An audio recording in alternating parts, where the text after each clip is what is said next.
Welcome to episode 15 of the Everyday Sens podcast. I'm Jack Richardson, joined by Brennan Parks. And Brennan, again, we are going to talk about ownership, but we'll get into that in a minute. First, we got some rumors. The trade mill is starting to heat up. There were some big trades with the Philadelphia Flyers, who we're actually going to talk about quite a bit today. So, Brennan, how you doing on this Monday, June 12th?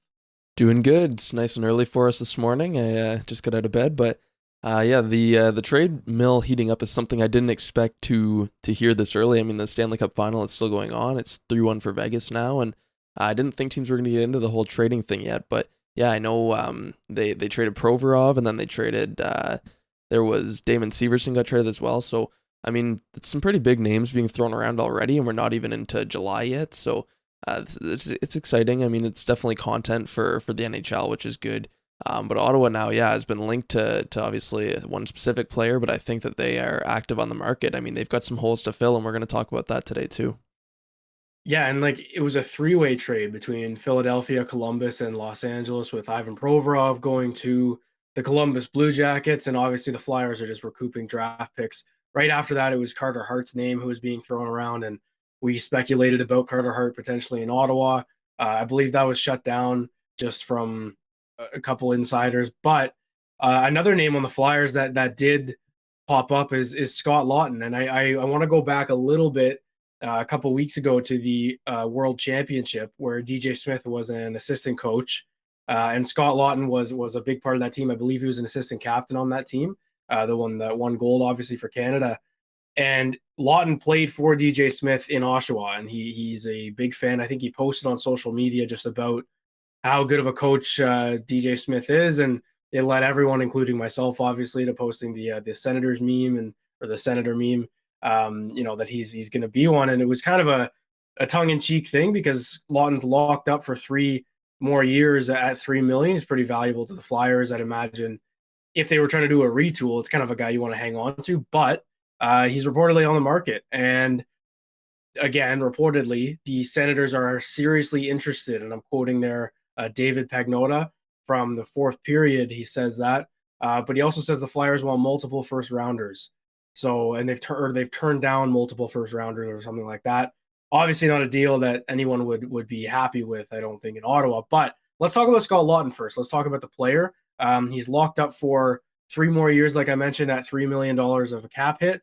So relatively cheap, I would say, for a guy who I think can slide into a second line in a pinch. Ideally for the Sens, though, perfect third line player to me.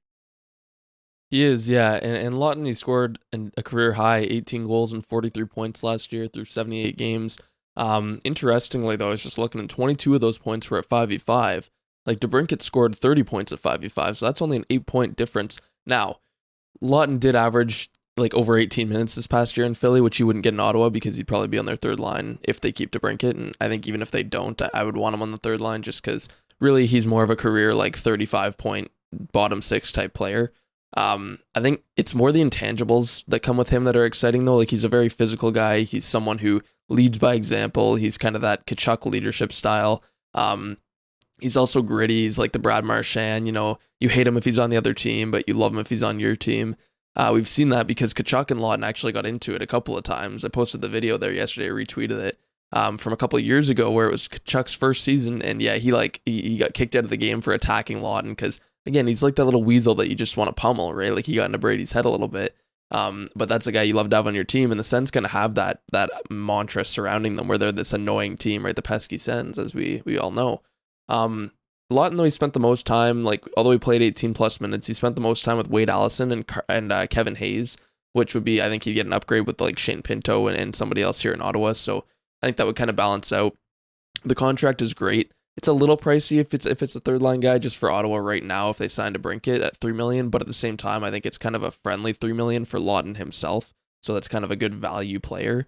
The report, was that Philly declined late first round picks, I guess is what they're saying, and it's kind of weird because they are a rebuilding team and they just hired Daniel Briere as their GM, and he basically said everybody's available. However, I think they want to keep certain players intact. Like, I was reading about Laughton, and a lot of what they were saying was, they'd be willing to trade him at the right cost, but there's definitely not a need to move him, which pretty much brings the idea of, well, it's going to cost a lot to get him, right? And you might even have to overpay to get him. So I'll bring up my mock trade from yesterday that got everybody all angry.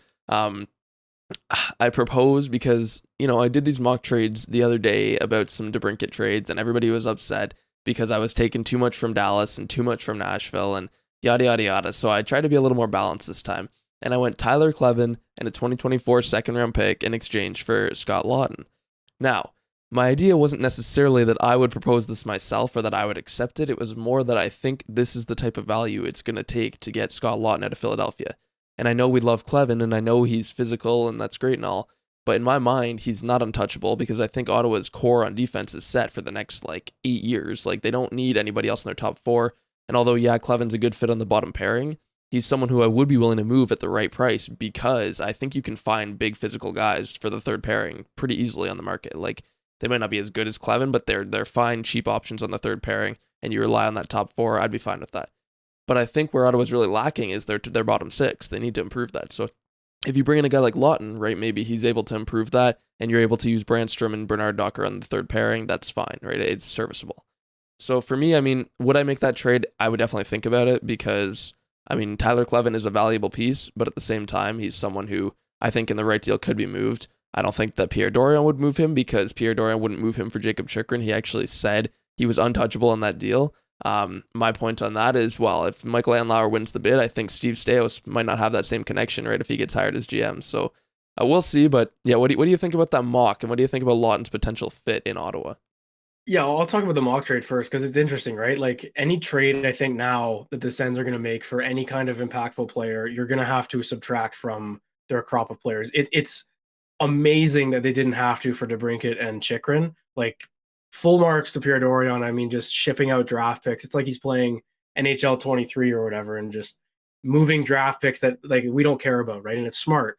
I think for the mock trade, I don't want to move Clevin, but like you said, you have to give to get, and I don't think that you can argue that I don't know, from a Flyer standpoint, that would be a good trade. I think just maybe not in the sense that like that. I'm stumbling here, but I think that's the kind of trade that can get outbid. I would say you could put that on the table, and the Flyers would go around calling, "Hey, look, we've got Clevin in a second. What can you give us?" kind of thing. It's not going to blow your doors off, but that's why I don't think it will necessarily happen. I just the Flyers don't need to take that. They're not in a rush. I'm gonna throw this back on you a little bit here, but so let's say you've got Clevin, you got Lassie Thompson.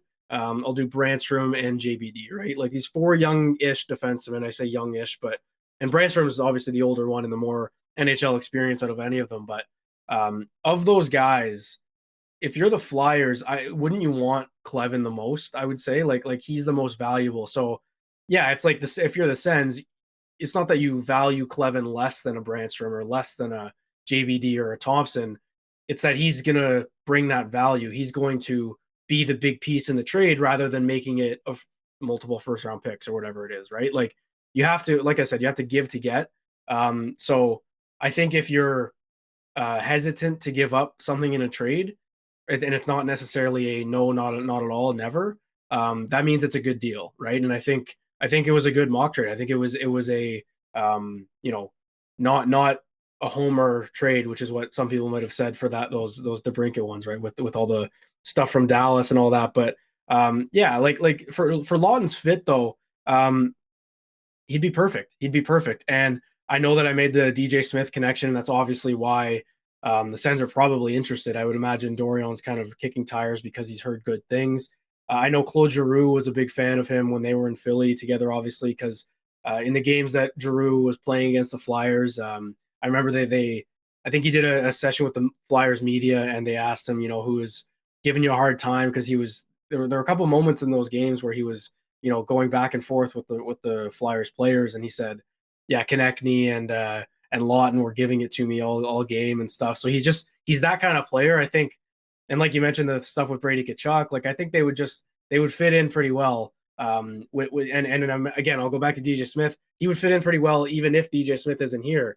And I know that there's speculation just based on the owner. We will get into ownership a little bit later, but that a new coach will be coming in. And you also mentioned Steve Staios. If it's Michael Lauer, who has connections and all that, like a lot of dominoes can fall here pretty quickly if it all goes through, like we expect it to this week. Finally, But yeah, I don't think that it's off the table in terms of that kind of trade. Like I think you have to think about that. And all of a sudden, like we've been talking about, the decor is a position of strength now. The depth and prospects, like it's their strongest spot in terms of prospect depth and actual NHL talent right now, which is sounds absolutely crazy that's coming out of my mouth, but it is. And you have to deal from a position of strength to help a position of weakness if you want to be a playoff team. So you have to consider moving a guy like Tyler Kleven, unfortunately. Now, a whole other conversation is if you can't really like figure something out with Brandstrom, let's say. And it's not, again, it's not for me. It's not because I value Kleven more or less than Brandstrom. But if you bring in a guy like Laughton, you're going to have to not move money out. But if you're keeping DeBrincat on whatever deal it is, you're bringing in $3 million with Laughton. Like someone's taking a pay cut, and Pinto and Brandstrom are going to struggle for it. You want to keep Pinto because that's you need him in your third center spot. If the Flyers are like, we'll take Brandstrom or Kleven, I'd consider moving Brandstrom before Kleven, I think, just because of the contract and the age of Kleven. Like we need entry level defensemen and need entry level players contributing all the time. I'd be hesitant, obviously, to get rid of Brandstrom, but I'd also be surprised if the Flyers want Brandstrom over Kleven, given where they are in a rebuild. Yeah, and I would agree with that, with preferring to move Brandstrom just because he's a bit older, and I think he's going to be due for that. Whether it's now or maybe a couple of years, he probably is going to take a bridge deal, like 2 years at a relatively cheap price. But then if he solidifies himself as an NHLer, he might get more on his next deal. I think it makes more sense to keep Kleven, and I also think Kleven does have high potential. I mean, I don't think he's necessarily a career six defenseman. I think he's got potential. I just don't know if he's going to have the leeway to find it in Ottawa because of their depth right now in defense and their top four. I would move him, or I would move Brandstrom first. Like you said, though, about that kind of, I think Kleven does hold more value than Brandstrom, Bernard Docker, and Thompson. Because I know a lot of people, they were saying like, well, I'd rather give up Bernard Docker and a second for Laughton. And I said, well, that's not going to cut it. Like if I made the same mock and I put Bernard Docker instead of Kleven, then it would have all said Philadelphia says no. That's what the results would have been, because that's not fair. Because I don't think Bernard Docker, he was drafted like 6 years ago and he hasn't solidified himself. I just don't think he holds value to other teams right now. Like it's just it's kind of he's not even going to be waiver exempt soon too. So those guys, like, yeah, you love to say that would happen for Ottawa, but for the other team, it just doesn't really make sense. And I think, like you said, it's a good trade when you feel almost a little bit upset or nervous about the piece you're giving. Like, you're never going to feel totally content with what you're giving up unless it's DeBrincat or Chikrin, apparently, because they just didn't give up any players. And even then, it was 2 like top 15 picks. I mean, that's still pretty valuable and could come back to haunt the Sens a little bit if things worked out a certain way. Like trades, generally speaking, are bittersweet. That's what I put in the mock trade. Is it would be a bittersweet trade because you're giving up a piece that you like and that you've watched grow and that has this like 6'6" that everybody loves, and it's great and all, but it's at the same time you have to give to get. And about the cap thing with Kleven, or with Laughton, sorry, he comes in with $3 million.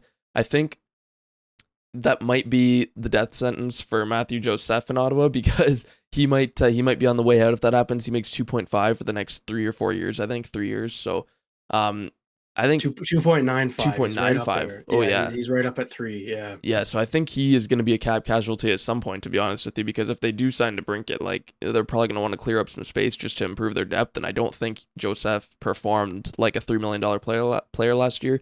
Didn't score a goal at 5v5 for reference. He might be one of the first guys out now. I think he's got the good vibes too, but at the same time, I think we're past the good vibes. I think, they've got that culture with the core, and now everybody outside of the core is kind of earning their spot every day. It's like, this is going to be up for grabs. We're going to look to the market. We're going to look at a Jesper Fost. We're going to look at a Scott Laughton. We're going to see, these guys who we could bring in. And like with the prospects and stuff, no, they don't have a lot of prospects now, but this is the thing, is they have a lot of depth on defense. You just listed off those 4 players. Like, this is the point of getting depth, is they can't all play on the Sens. And it's the same with some of their forward prospects too. Like, they're not all going to play on the Sens, so you kind of have to pick the cream of the crop, who you think is going to develop and who you want to keep, and the rest can be trade chips. Like, you can look to improve other aspects of the lineup with them. Even their forwards. Like, I've got a list here, and we can get into the depth a little bit, but they're kind of consensus bottom 6 guys, like, not the core, but everybody outside of that. You've got at center Shane Pinto, Mark Kastelik, Philip Daou, and Zach Ostapchuk. And Ostapchuk's kind of a winger. At left wing, you've got Joseph is a left wing and a right wing, so I grouped him in with both. But then you've got Yuri Schmeichel, you've got Parker Kelly, Angus Crookshank, Cole Reinhardt, and Roby Jarventi. And then at right wing, you've got Julien Gauthier and Tyler Boucher, and some of those guys aren't even signed. So, I mean, it's very, very thin right now in the bottom six. So I think making a trade, even if it involves a Clevin or a Bernard Duck or a Thompson or somebody to bring in a proven bottom six forward, is something that they should consider, because I think that would really solidify their group for next season. And obviously there are free agent options, but that gets a little risky too, because you might end up overpaying somebody. But yeah, back to Laughton. I think it makes sense for Ottawa. It's going to cost a lot to get him, which is unfortunate, but at the same time, it's going to improve the team, right? And with playoffs being on the horizon here, I think that is something they need to consider, whether it costs a Tyler Clevin or not. Yeah, and I want to go back. You mentioned Steos, and not necessarily him, but let's say a fresh mind comes in this summer, which by the day here is looking less and less likely. It's looking more and more likely that it's going to be Pierre Dorion residing over this roster for the next 5 months or whatever it is, until new ownership can assess and see the results on the ice next season. And I don't have a problem with that at all, to be honest. But I think a fresh set of eyes would look at this prospect group, like you mentioned, and have different feelings. Like you mentioned Tyler Boucher there. I think that's a good guy to mention for the Flyers, because his dad, Brian Boucher, I don't know if he does the broadcast for, no, he's on like TNT and ESPN and stuff, but was a longtime Flyers goalie, and Tyler was in the room when Claude Giroux was there. Like, it's that kind of connection there. I think, and then Daniel Briere is the Flyers GM now. I think their kids, and obviously Briere's kids, a bit of a case there, but I think when they were kids, they were friends and stuff, right? So there's a connection there. So I wouldn't be shocked if the Flyers maybe value a guy like Tyler Boucher more. The problem is, I don't know if the Sens would be willing to give him up, which sounds crazy at this point, right? Given the draft picks they've just dealt out, and just like it seems like they're committed to developing Tyler Boucher, which I have no problem with. But at the same time, if it's I don't know who it was. It might have been Sean Simmer from TSN 1200. I think he tweeted that you're hoping a guy like Boucher turns into a player like Laughton anyway. It's kind of like what we were talking about with the picks for DeBrincat and Chychrun. It's like you do that trade 10 times out of 10 because the hope is that they turn into a DeBrincat or Chychrun in 5-6 years.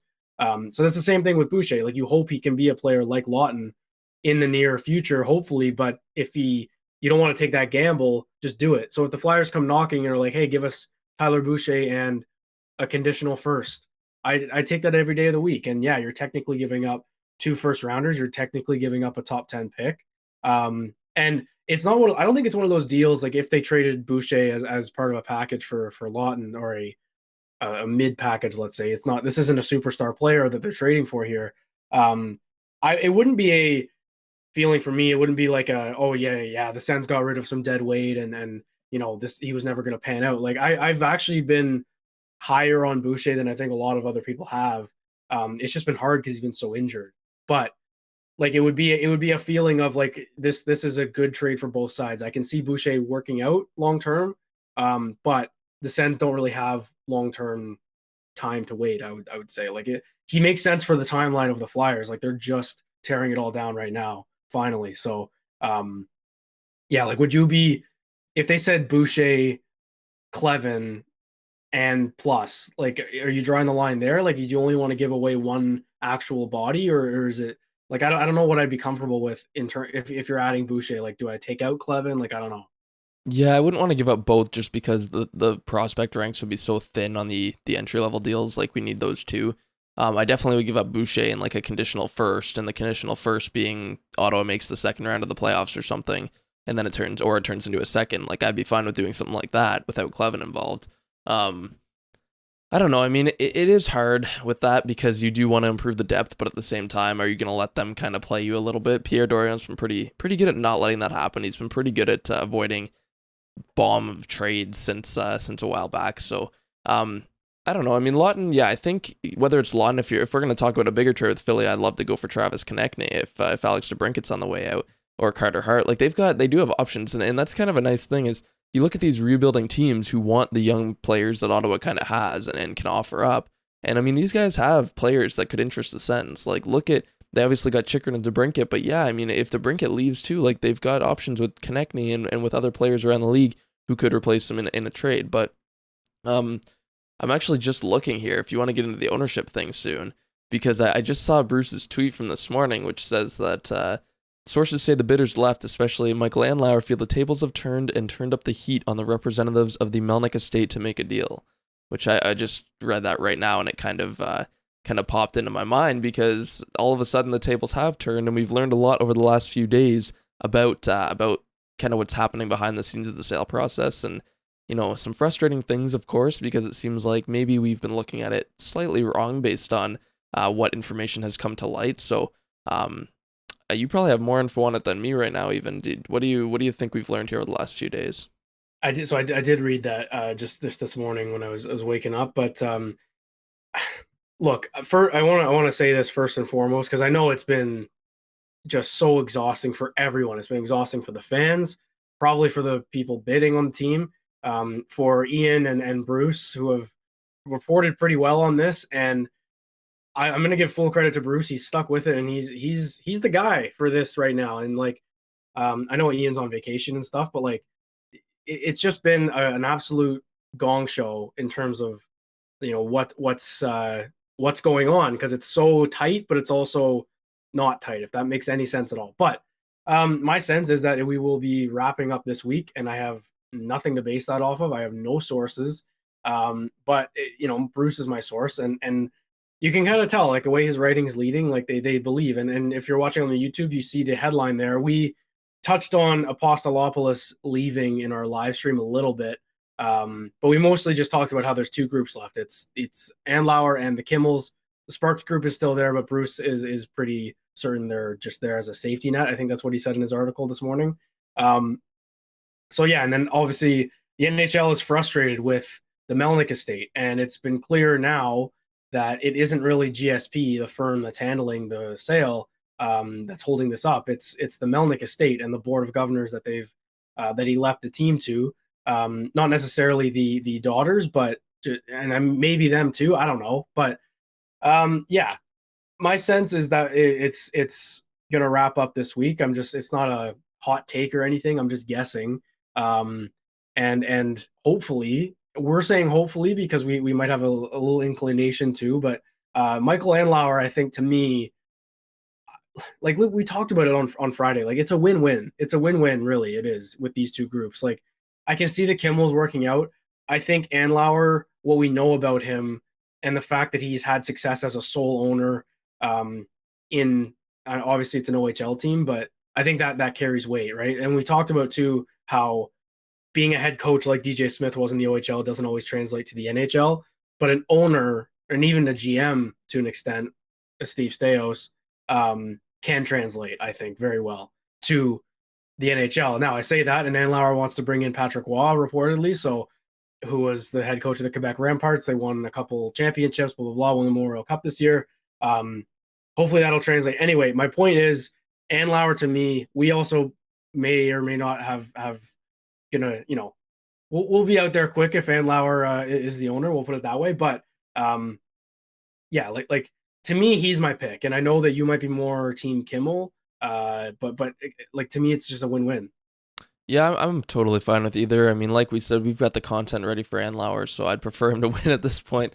Yeah, I mean, what I find exciting is that Bruce, I think it was Bruce, reported that if Lauer wins, he has plans to really enforce turnover off the ice for Ottawa, which is interesting because the timeline of this, it looks like they wouldn't have time to switch things up because it's just getting so late in the game now in the summer by the time this is actually going to be settled. But yeah, Bruce said that he wants to bring his own people in, and that's not just like expand the front office. That seems to be GM, head coach. Like it seems like he is really prepared. And it was actually Frank Saravalli who first linked this with Steve Staios. It wasn't Bruce. So there are different people here, different insiders saying with clear information that, Lauer would rather bring in his own people than keep what Ottawa has right now. So Steve Staios would be a first-time GM. I know there's a lot of concern about that, and we'll talk about it more if it actually happens for sure. But I'm not too worried about it. I think he's got a great track record in Hamilton, and he's also was special assistant to Ken Holland in Edmonton this year. which I don't hate, and I think he would definitely be somebody who even though he's a first-time GM, I'd be comfortable with. Patrick was among my top candidates after doing more research on him. I think there's a lot of misconception out there, and I wrote an article on him. I think there's a lot of misconception that he's this mean John Tortorella who people hate playing for, this Daryl Sutter, and that's just not the case. Like you can see the players when they won the Memorial Cup this year, like they love him, like they were all over him, they were hugging him, dumping the Gatorade on him, super like they were talking him up after the game. So he's a guy who I think would actually fit Ottawa quite nicely because he's going to push them to reach that next level, which DJ just hasn't seemed to be able to do yet. Um, it is hard because relating to Scott Laughton, like if he came in and DJ got fired right after they traded for him, that'd be something pretty interesting because this whole Laughton thing kind of came up because after the World Championship, he tweeted out like so grateful I got to play for this awesome guy again with a picture of DJ. So it'd be pretty funny if they acquired him and then Lauer took over and it was okay. DJ and Dorian are fired, so Scott, you're just kind of here. That would be pretty funny, but either way, I think yeah, it definitely sounds like Michael Lauer now based on everything that we've heard and that is publicly heard as well. I think it'd be pretty surprising if it's not him because it's been reported now that they are talking to a preferred bidder. It just hasn't been released publicly. And Lauer, I want to do a little more research into his funding a little bit just because his net worth is stated as like 1.1 billion, which is probably what the team is going to sell for. There's obviously a lot of intricacies there. His healthcare group is worth 2.2 million, I think. I'm sure he's got the money in place, and I think he also I can't remember, he might have brought in some investor recently. And I know he's also got ties to the local groups with Jeff York and a bunch of investors, which I think have like 100 million raised or something like that. So he's definitely going to be, a local guy, which I think is what people wanted. And I know he's not as exciting as the Kimmels and he's not as exciting as Ryan Reynolds. He's kind of just your standard NHL owner, just by the prototype. But at the same time, I think that's what we need. We just need stability. Like everything for the Sens is in place. We just need stability. We need someone who will fund the front office. We need someone who will expand them to be a more sustainable NHL group and like have analytic departments and have pro scouting departments that are actually reasonable and match up to other groups around the league. And I think Lauer's going to do that. Like he wants to win, and he's shown in the past at the OHL and AHL level that he's willing to put resources into a team to build them into a champion. And he has won before as well, a few times. So he's definitely somebody who I think is going to benefit the Sens for sure.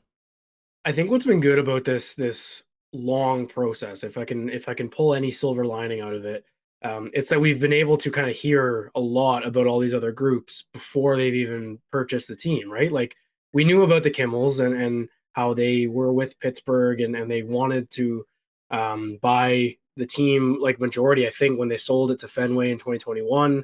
They're young and all that. They're progressive. Probably wanted Dubas. So I think when he went to Pittsburgh, that I don't know if it hurt their bid, but to me, it's just like, okay, now what? But with Andlauer, like we've got a lot of stuff on him, and like you mentioned, everything that kind of comes out is that A, he wants to win, and B, he'll be boring. Which sign me up. Like I know we were all wrapped our head around Ryan Reynolds and the documentary, but now that that's gone, like boring is the next best thing. I think, especially given the turmoil of the last 2 decades, I guess, in Ottawa with Eugene Melnyk, like boring is good. With the people that Andlauer reportedly wants to bring in Patrick Waugh, I tweeted this out a while ago, but I know a player who played for the Remparts, not this season, but last season. So he actually got cut this year from the team. And he has nothing but good things to say about Patrick Waugh. And like, I don't know if like for everyone listening, when you get cut from a team, especially at that high of a level, it's you're usually not jumping at the bit to talk about how good a coach is. So that for me, that speaks volumes. So I'll just say it again. He said he's a great coach, knows everything about hockey systems, knows how to motivate guys, definitely gets on guys and gets heated sometimes, but all he wants to do is win. That's all I need. And I have a friend who lived in Hamilton when the Bulldogs were just obviously a juggernaut. So I asked him what he knew about Michael Andlauer. Said he didn't know much about him. Again, that's good. You shouldn't know a ton about an owner if you're just, as a fan. He said the management and the coaching staff have been extremely effective. In 4 years, they won the cup, rebuilt, and won it again. And I know that Brandon Mackey, who is the rights for the Ottawa 67s, as PR for them, said he chimed in because I think a lot of people were mentioning with Steve Staios, who was the GM of the Bulldogs, oh, it's OHL hockey, not that impressive, blah, blah, blah. If in a way, it's more impressive if you're able to do that in a span of 4 years, because you don't have the same players. You can't. Like you can't play more than 4 years in the OHL, because you're too old at that point. So the fact that they were able to do it again, recycle, and do it with an entirely new team speaks to Steve Staios and his drafting and all that. He said in their last win, traded for Mason McTavish and Arbor Jacki at the deadline. Number one D and number one forward at the deadline. Like, again, it's the OHL, it's different, but it shows that like he puts an effective team in place to, or I'm talking about Michael Lauer, puts effective people in place to win. Obviously, Steve Staios is the special assistant, I think, to Ken Holland. Not technically an assistant GM right now, but I'm pretty sure that the Oilers would be okay letting him talk to other teams. I don't even know if he has a contract for next year, but yeah, it's just exciting with Lauer. Like, there's a lot of stuff out on him, and a lot of track record that would speak to some positive stuff in Ottawa. I would love, love a Staios, Patrick Waugh, and I think you mentioned Peter Chiarelli was name dropped out there as I know he's working with the St. Louis Blues right now as a vice president, but he's advising Lauer or something along those lines, and he's from the Ottawa area. Like, Claude Julien's also working for the St. Louis Blues, and he's from the Ottawa area. Like, there's a lot of connections with Lauer that I think just feel right, and it's a gut feeling kind of, but I can see it working out. I can see a month from now we've got an entirely new front office and coaching staff to talk about going into next year. Well, I think it would be pretty insane if that is the case. Just like right now, we're June 12th, we're recording this, and like if by September or October there's an entirely new coach, GM, front office, advisors, there's probably going to be a president of hockey ops, which I think Staios would even fit that role if they wanted to keep Dorion, for example, too, and then you could potentially move him in or something.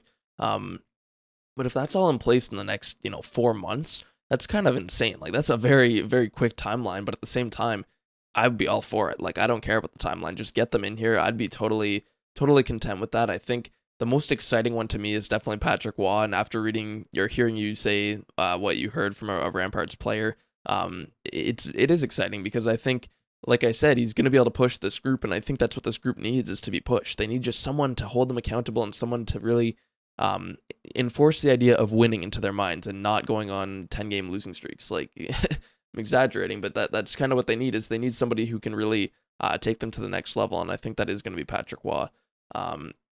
As for Michael Lauer, yeah, he's a proven winner. Like, it's not like he's only been involved with an OHL team and they haven't won it all, and he's just kind of in the hockey world once an NHL team. He's won at the AHL level. He's won at the OHL level, I think 2 or 3 times. I'd have to go back and look now, but he's a guy who is going to do what it takes to win. And he's also been a minority owner of the Montreal Canadiens, who, no, we don't like the Canadiens, but he obviously has those connections to the NHL and is liked by the league. Like, he has a good connection with the league, which is always good for an NHL owner, and especially in regards to like Ottawa's new arena or staying in Ottawa. And I think he's already on the board of governors that meets with Gary Bettman once a year in Florida or whatever. From Montreal, yeah, because that's was one of his roles. I think he had 20% of a stake in their company, and he's going to sell that as well. Actually, that should be noted, so that will also increase his funding too.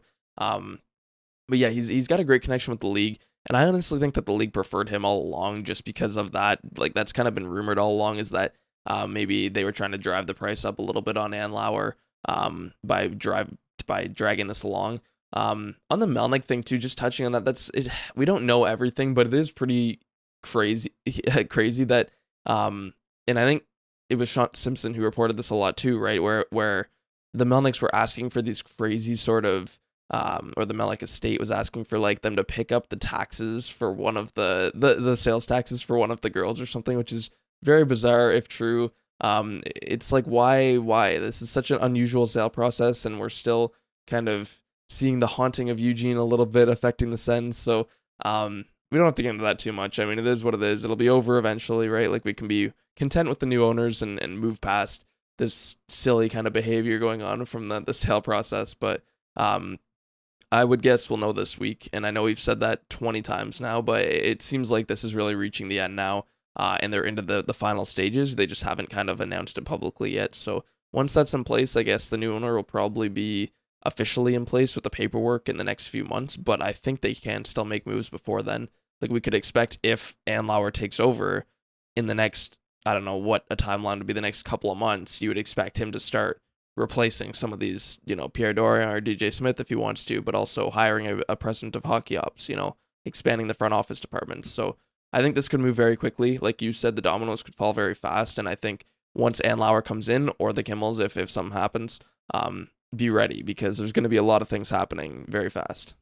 Yeah, and I know that there was a maybe a couple weeks ago, one of the reports from Bruce was like, this might take another 60 to 90 days once it's complete. And yeah, that might be true. But once they've signed on the dotted line, I'd imagine they have autonomy to make some decisions. Like even if they're not totally funding everything or whatever, like the money's different, I think. But once you sign, control is handed over, which is all that matters. It's all we care about this summer, right? That's the big question, and that's the big, you know, concern, I guess, for us especially, is like, when can they make decisions? Because I think we a couple months ago we definitely assumed that it'd be done by now and they'd have figured out who they want. And look, it's anytime a coach or anyone gets fired this late into the summer or this early, you can say into the summer, it's you kind of you feel bad a little bit, right? Like I know Nashville fired John Hines like pretty recently, which was kind of shocking, and they got Andrew Brunette. Maybe it wasn't recently, like 2 weeks ago, but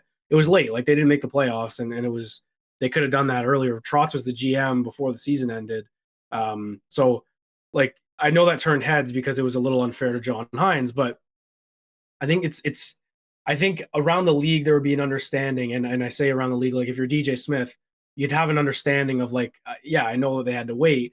Dorion, when he did his media rounds, said he'd make his recommendation to the new owners about the coaching staff. Far from a vote of confidence from Pierre Dorion, obviously. Like that's not exactly a, oh yeah, you're good, bud. Like, I think, and then I know that there's not reports, but people have said that DJ thinks he's out, just based on what he's been saying back in his hometown or something. Like, so maybe he's as in the dark as us. Maybe he knows more. Like, I don't know. Maybe Dorian would have fired him if it was the same owners. Like, you can't put that past him as well. So there's a lot of speculation, but oddly enough, it's June 12th. It's the week of June 12th. The Stanley Cup Finals is probably going to wrap up this week, or by this point next week, it'll be close to wrapped up at the very latest. Like, I don't feel as dreadful about how little time they have this summer as I did before. And maybe it's because trades are starting to happen and the Sens are still involved. And, Dorion feels like he's got job security, I guess, if he's going about these contract negotiations normally, with DeBrincat. And I don't know. For some reason, I just feel more confident after reading that Garriock article this morning. I did want to say, you mentioned just the sale being around $1 billion. In that article, Bruce says that Andlauer's bid is believed to be, like, they're both believed to be in the 950 area, 900 to 950. So it might not quite be $1 billion sale, but well, that was one of the implications, though. That was one of the implications of delaying this, because Steve Apostolopoulos walked away with a $1 billion+ bid, and they lost money because of it, right? So I was just gonna ask, yeah, like, is him walking away a red flag to you at all? Like, we didn't know not anything about this guy. This was a guy who wanted the Washington Redskins. He wanted to be a majority owner, or sorry, the Washington Commanders. My goodness, I'm dating myself there. He wanted to buy the Washington Commanders for $6 billion or something like that, and I think he was going to be the majority owner. Didn't win that, and then he just tosses aside $1 billion to buy the Sens, and then he leaves because he's frustrated. I think if you're leaving at this point in the game, it's because you're not getting it. Why would you walk away, no matter how frustrating it is? And I'm going to mention Simmer again. He's been mentioning that Lauer is also frustrated. He's not walking away. Like, why? If you're walking away, it's because you know you're not going to get the team. And I think that I'd even say the same for Ryan Reynolds and Remington. Like, they walked away because they were frustrated. They walked away probably because they didn't feel like they could compete maybe with other bids, and like they didn't see it going their way long term or whatever. Like, it just doesn't make sense. Like, why would you walk away for frustration at this point in the game? It doesn't make any sense to me. Well, either that or Apostolopoulos just maybe he kind of, after losing out on the Commanders, he went out on a whim and wanted the sports team, and he felt really good about the Sens, and then he was like, maybe this isn't such a good idea at the last minute because it was just kind of a whim, right? Like, I don't know. I never really wanted him to win. I know people were rooting for him. I didn't like it because I know he has a lot of money, or there might have even been some concerns over his financials. There was some rumors about that, but his net worth is quite high. I think it's like 3+ billions, but individually, so that's pretty good. But I didn't really want him to win because if he's going to be going for the Commanders and then to Ottawa, it definitely is a red flag. Because like I said, it just kind of gives off this vibe like you just want a sports team. You're not connected to Ottawa, or you don't really care about the Sens necessarily. You just want to have a sports team. And that doesn't usually end well because that can very quickly turn into being sick of the sports team and not really caring that much about it. So I'm happier with Ann Lauer or the Kimmels, but probably Ann Lauer, being that he's kind of a local guy who is connected and wants to make sure that this team specifically wins, not just a sports team. So I don't even really mind that the sale's probably going to be less. Like, I think the Melnick estate, if what we've heard is true, kind of screwed themselves out of an extra, $1 million or $100 million, which is not overly good for them. But for us, it's kind of whatever. We just want this thing to wrap up. It's still going to be a ridiculously high price. I think originally it was expected to be 650 or 700 million or something like that. It was just way lower than it is. So obviously the real estate aspect of it comes into play there too. And we haven't heard much about that with Ann Lauer. I think there was some maybe concern that he wasn't going to build a new arena or something, but I'm pretty sure he's going to eventually get into that aspect of it. And I think he's partnered with some real estate specialists as well. I believe the Claridge Homes people are partnered with Ann Lauer. So I don't know. We'll see. We'll know all the details soon. But for now, I guess, if he is brought in and it is announced that Ann Lauer is the victor, we have a pod ready to go. So we'll get that up this week if it's before Friday. If the Kimmels somehow pull a late victory, we'll have to record another one. So either way, we'll be ready. Yeah, so it could be a bonus episode this week. Obviously, our next one will be Friday. I don't know if I have any. I guess the cup might get handed out tomorrow night.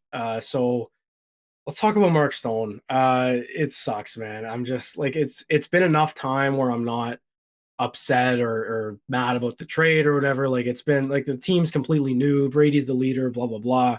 But man, it still hurts. It still hurts seeing him do that, and it's gonna hurt more because Vegas is probably gonna win, I think, and I'm confident in saying that. I don't know if it'll be tomorrow, but I think they've got this series, and it's gonna be painful seeing Mark Stone be the captain. Like, he's gonna be the one handed the cup. Like, that's a whole other dagger that I wasn't even really expecting. Like, it's gonna be that iconic shot with him just right, and it's gonna be a great celebration too. Like, the guy is a all-time celebrations for him all the time. So yeah, do you think Vegas is pulling out? We didn't even do cup predictions last week or whenever the series started, but yeah, how about Conn Smythe? Who do you got winning the Conn Smythe?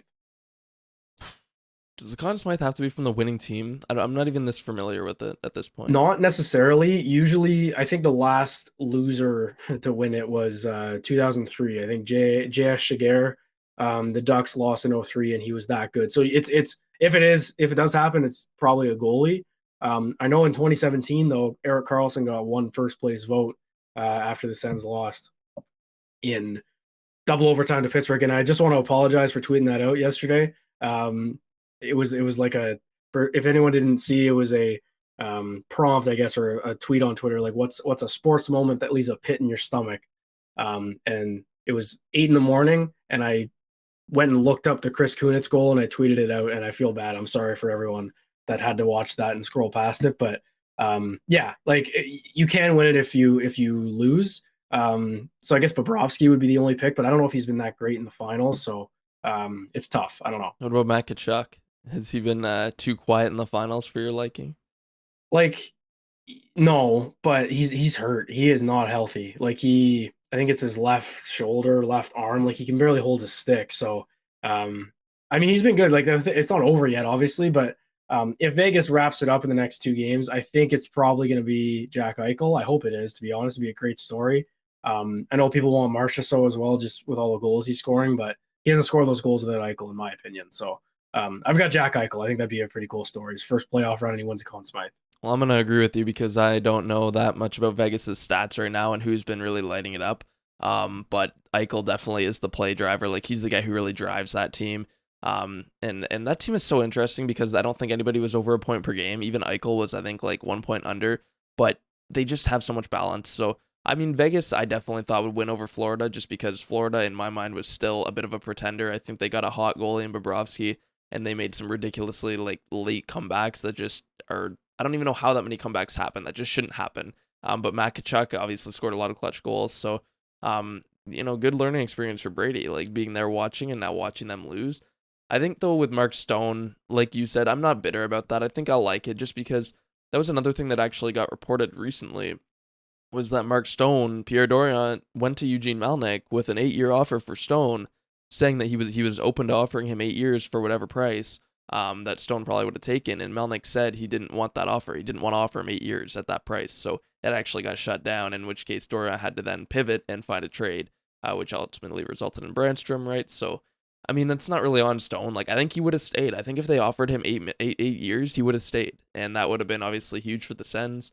Looking at how that trade worked out, obviously they got Brandstrom and Sokolov from it, but neither player so far is like super impactful in the Sens like Mark Stone would have been for a long time, and he would have been named captain. Definitely hurts to look back at it, but I mean it is relevant because it seems like it was actually turned down by ownership, which isn't the first time. Um, Other than that though, yeah, like I'm hoping to watch him raise the cup, and I'll be rooting for him because he's an awesome guy, and I think he's actually going to be Brady's best man or Yeah. one of his groomsmen at the wedding there this summer. So Yeah, Brady. So Brady's getting married this summer, and I think Matthew is his best man. He said, but I think Stone is in the party. Like he's a what's it called, groomsman. Sorry. So one way or another, he's gonna have a cup champ in his bachelor party whenever that happens. So pretty cool, I guess, for Kachuk. And I think Mark Stone was kind of a mentor for him in his first year, and obviously he tried to follow suit with letting the rookies live with him and all that, like with Stutzel and all that. So yeah, a lot. We just covered a lot today. We covered a lot here in episode 15. And yeah, it's been 15 episodes, man. This is pretty crazy that we've come this far. Still no owner, but I know we talked about it in the first episode. But hey, like it'll come. I think this is the week, and I don't know. I know a lot of people were speculating that maybe the NHL was waiting until the Cup Finals, but I don't like. It seems like the NHL has nothing to do with this. This is just the Melnyk estate taking a long time. But I think we are past the point soon of talking about the Melnyks and Melnyk. And it'll be and Lauer, Kimmel. I don't know. yeah, and I'm hoping so because I'm getting tired of saying the Melniks at this point. Just before we go though, like we wanted to just thank everybody again for the live stream support. That was a really good first live stream for us, and I think we gained like 20 or 30 new subs after that. So I know that people like to get involved and be able to kind of comment, and we can pull them up on the screen. So I think that's something we should do more of for sure because it's got a lot of views now as well. I think everybody really seemed to appreciate that, and like I said, getting involved is something we aspire for. So we'll aim to do another members pod here soon. I know I've got kind of a busy week, and then things clear up for me. So I'm good. We'll discuss that. But yeah, again, just thank everybody for the live stream. That was awesome. We're gonna do more of that. I think as news comes out, right? Like it's kind of hard when there's not. We're kind of going over some of the same things now because we're just waiting for something to drop here, right? And like we said, it should move quickly here in the next few months. So maybe we could aim for a live stream. I don't know, after new ownership, or maybe if we learn more about something specific, or maybe around the draft, right? We can do something like that. But yeah, thank you again to everybody, and that's all from me. Yeah, and look, if you are unsure what live stream we're referring to, episode 14 was live on YouTube on Friday. So if you head over to our YouTube page, you can just head to the live section and you'll see it right there. If you have not subscribed to the YouTube or you haven't watched our videos on there, hit the subscribe button, please, and just join in. You can look at our beautiful faces as we're talking. I know the audio is more convenient sometimes, but if you're just sitting there having a coffee, you can throw it on your TV too, which is kind of crazy. You can do YouTube on the TV and stuff like that now. It's so normalized, and I do it all the time. So yeah, if anyone is not subscribed to the YouTube or to everydaysens.com to get some articles and in-depth analysis, head over and do that, and we will see everyone on Friday for episode 16.